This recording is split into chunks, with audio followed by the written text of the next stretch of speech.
Well, pretty good. Just about where it was before I took it all apart. So I feel pretty confident about my ability of setting this timing correctly. Alright, so the next problem I have is that nut, that mounting nut that's on the back side there. Get into that. I was going to get one of those half moon type wrenches. Problem is those don't have an open end on them. They have a closed end on them.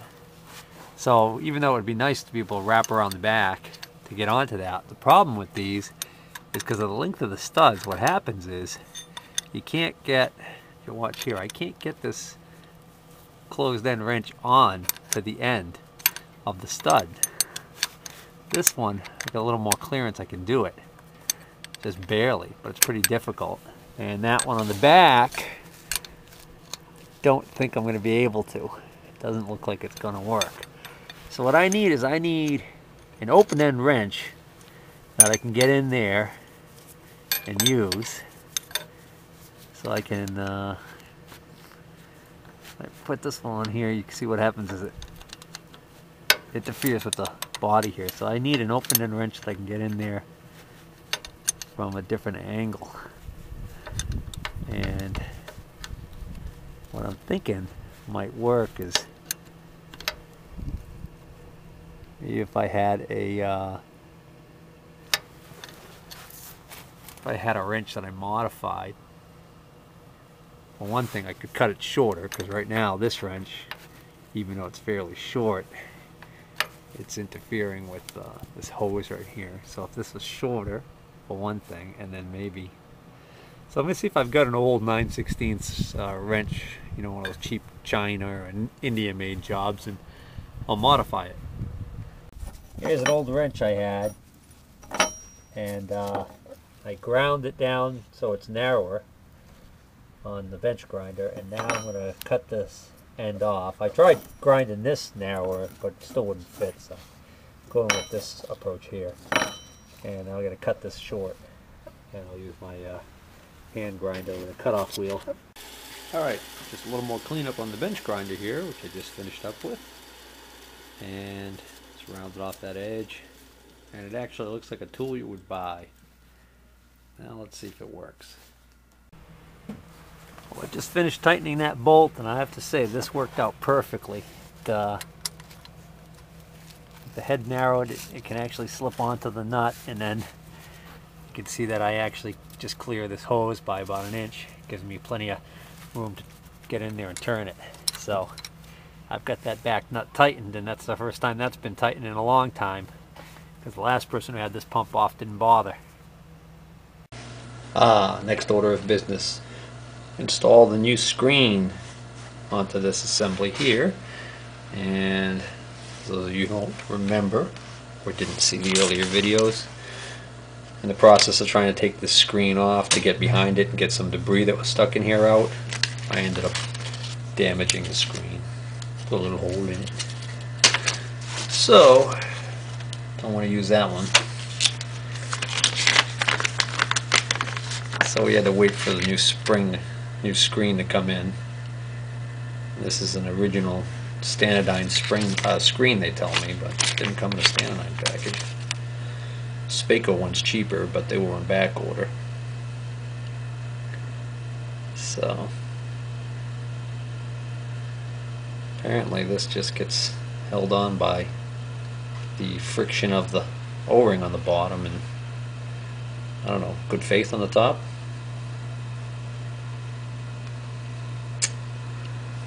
So there we have it. So now I can go put this into the machine, into the pump. Got the O-ring in place on the top there already, and these are all new O-rings on here. So I can go put this in, and then while I'm at it, I think I'll reinstall the cover for the timing window. And the screws for that right here. Voila. Alright, now we're getting somewhere. Okay, got the fittings in here. I put some Teflon tape on this one because this is just a regular tapered pipe thread. No Teflon tape on this one because this is a flared fitting. And then I just hooked up the throttle linkage. I know that my shutoff is hooked up and working, so I've got my timing window covered up. I think what I want to do now, before I hook the fuel line back up, I think I'm gonna work on hooking up the high pressure lines, because they were kind of finicky to get at, all of them. So I want to make sure I get those in, and I'm gonna have to do those in a certain assembly order. The reversal of disassembly is probably going to be the best way to do it. That way I can ensure that I don't put one in that's in the way of me putting on the next one. Oh, just burned a lot of daylight because I had to go review my video to figure out exactly how this mess of high pressure lines is going to hook on. And what I did is I made myself a little sketch. Looks kind of messy, but important thing is I'll be able to decipher it. These are my cylinder numbers, 1, 2, 3, 4, and 5, and 6. And then the lines, and then where they go back on the pump. So this is looking at the back of the pump, and this is the block, the engine block here. So this one is the one that's closest to the engine block, and this is the one that's closest to the outside. These numbers that I wrote on here are the order in which I'm going to reassemble them, because it's the backwards order of disassembly. So the first line that I need to put on is the line on the one all the way closest to the block, which is a line that needs to reach all the way over to number 6 cylinder. So that's going to be one of the longest lines in the bucket. So that's probably going to be this line, because it has no loop in it whatsoever, because it needs to go from there all the way back to number 6. Okay, now I am tightening these lines on the where they hook onto the pump, but I am purposely leaving them loose, just getting them started threaded up, but I'm leaving them loose at the injectors for bleeding purposes. Alright, 3 down, 3 to go. Let's see, next on the list, it's going to be one of those 2 there, so let's see, number 4, it's going to be the bottom one, and it's going to be going over to cylinder number 5. So let's see, well, let's just go pretty far. Must be this one. Oh yeah, I made a note about the one that goes to number 4. The elbow gets tucked behind the starter solenoid, but we're doing number 5 now. Let's see if this is the one. So what I've been doing is just knowing which one it hooks to on the pump. I just hold it on and see if it's going to reach. So see, that one right there wants to go to number 4. So put this one aside because we're not ready to do this one yet. Cylinder number 4. That's the one that's going to tuck behind the starter solenoid. So maybe one of these 2. Oh yeah, it'll be this one here, this long one. Oh yeah, this is the one that really had a weird bend to it, I think. Look at that. That line's damaged a little bit right there. Alright. Alright, I think the line for cylinder 5 is going to have to be rebent.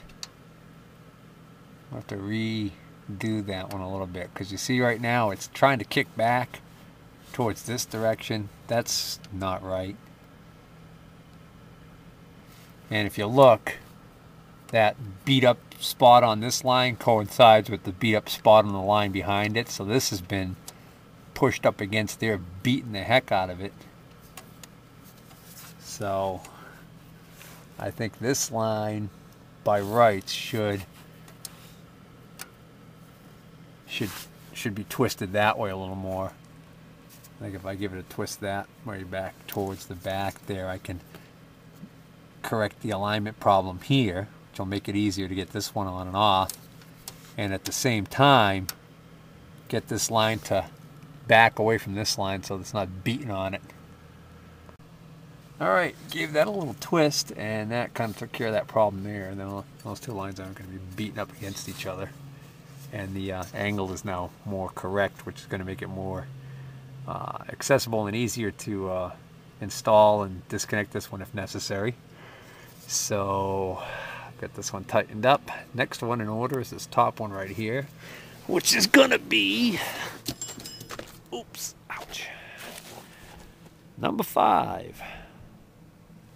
Well, no, sorry, the 5th one I'm installing, which is cylinder number 4. No, wait a minute. Did I just do that wrong? Why do I have number 5? Top one. I have that one going to number 4. And then the one on the bottom goes to number 5. What did I just do? This one, got this one going to number 5. What the hell? It's not possible, is it? No, I must have messed up on my labeling.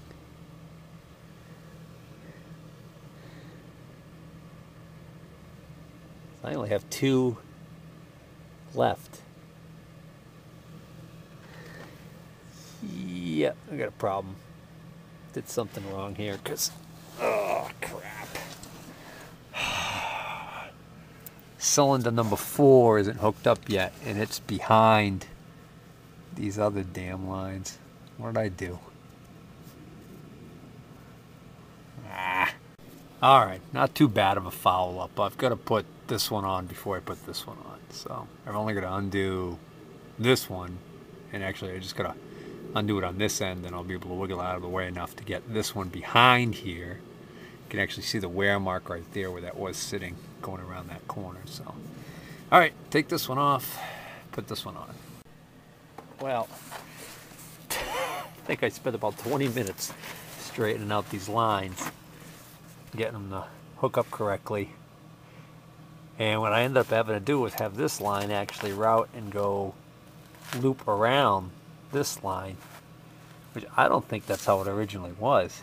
So I don't know what the heck I had originally going here, but right now I've got it so that all the lines seem to be not too badly impinging on each other and are hooked up to where they're supposed to go, and they're fairly straight as they go into the injectors. So I know in the past, like when I was out in the woods trying to bleed this thing, I had a heck of a time getting like this one in here because of the angle it was coming in at. You can still see it's a little bent towards the rear, but it's better than it was.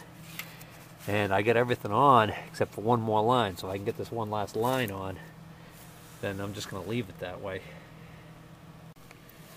Okay, so I've got all the high pressure lines on, and then I had to actually turn this fitting some to get this feed line on, and actually this is still kind of pushing up against there a little too much for my taste, so I'm gonna see if I can't twist that even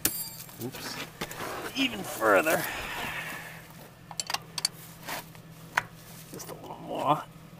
There we go. Okay, now I've actually got everything hooked up.